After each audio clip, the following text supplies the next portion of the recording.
Welcome for today's lesson, English lesson.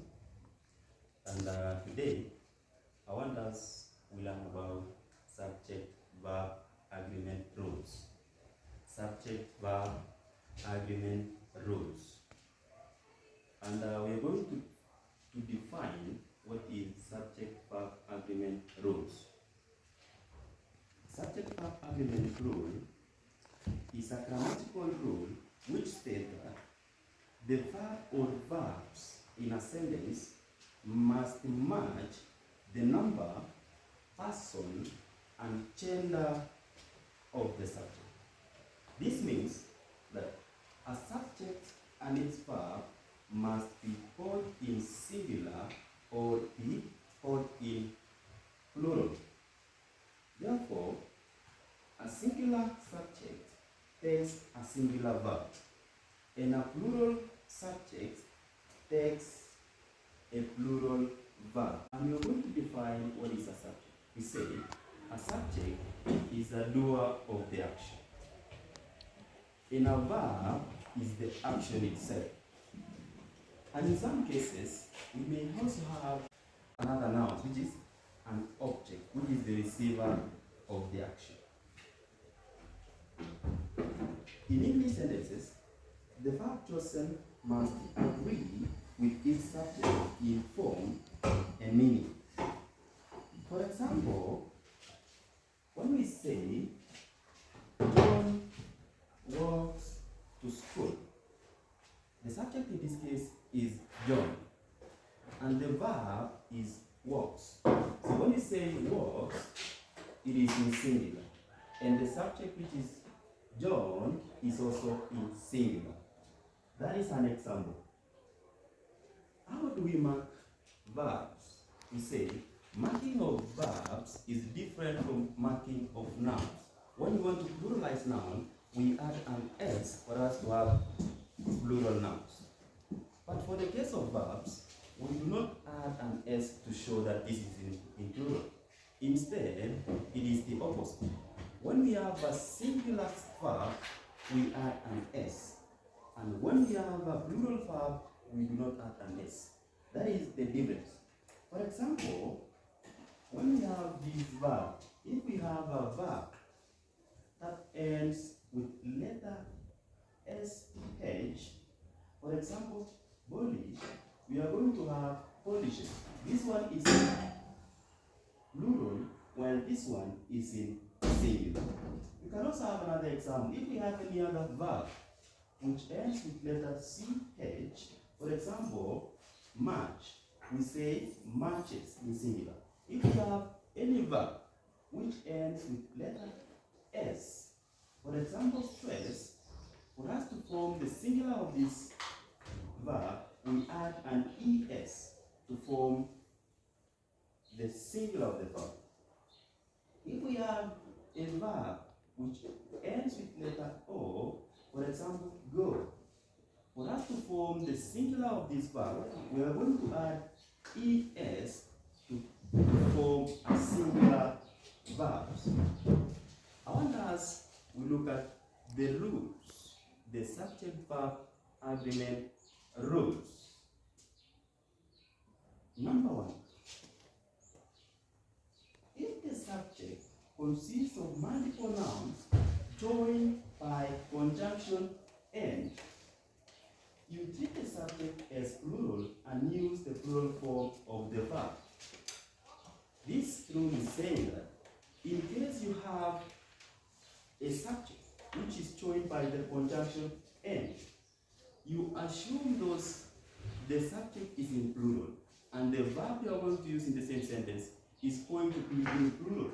For example, John and James are in love. John and James are the subject. They are the doer of the action.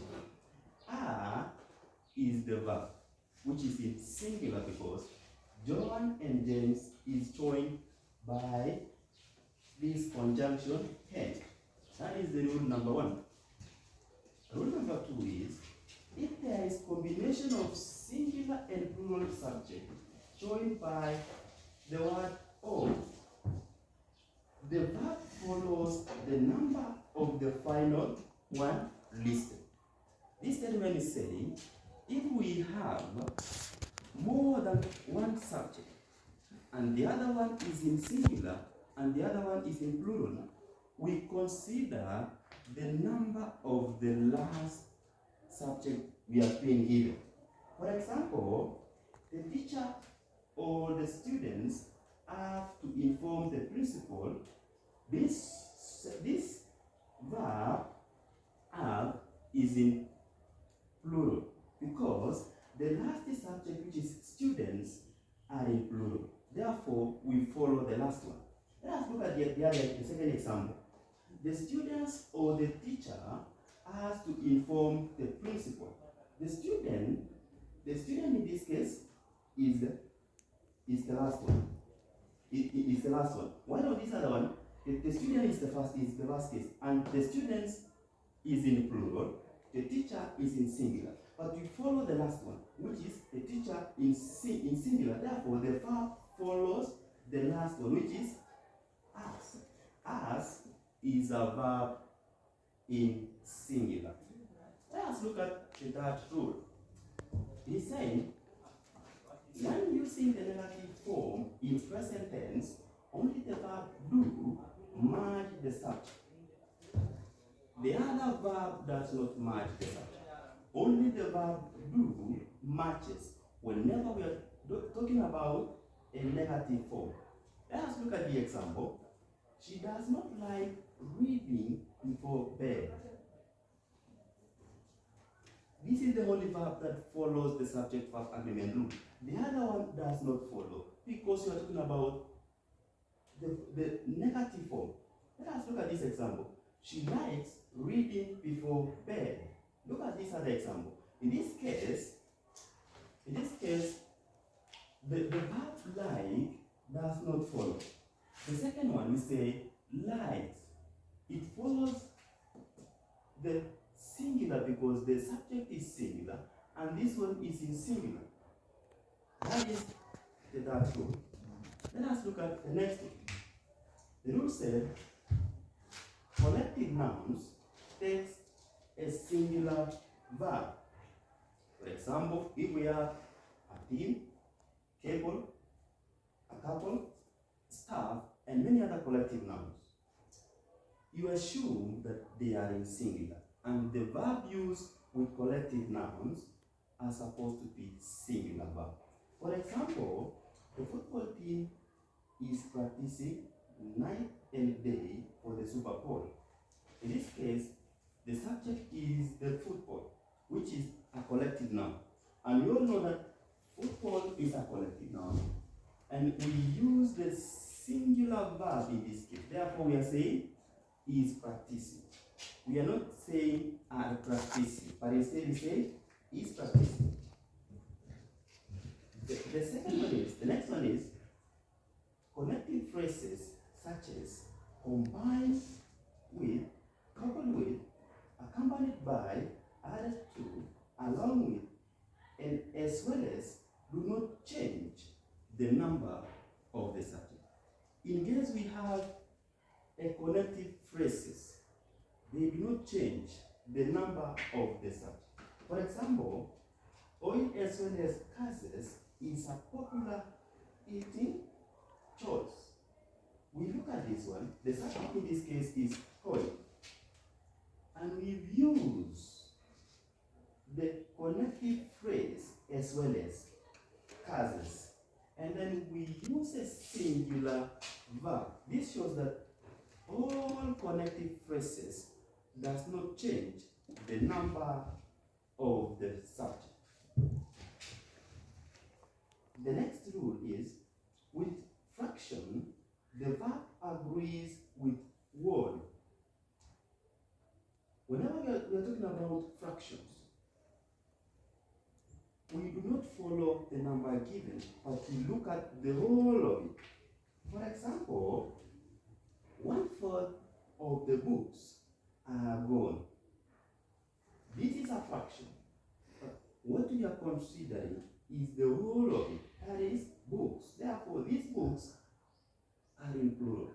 and therefore the verb must be in plural. Therefore, we use the verb are gone. Let's look at the next example. 1/4 of the sun is white. The whole of 1/4 is the sun. Therefore, it is not in plural. Therefore, we use a singular verb.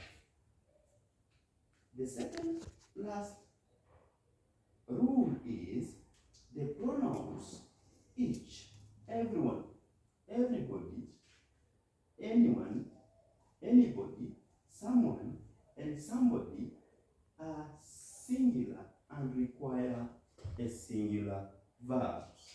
Whenever we are using these pronouns, it requires a singular verb. For example, each of the girls sings well. This is a pronoun.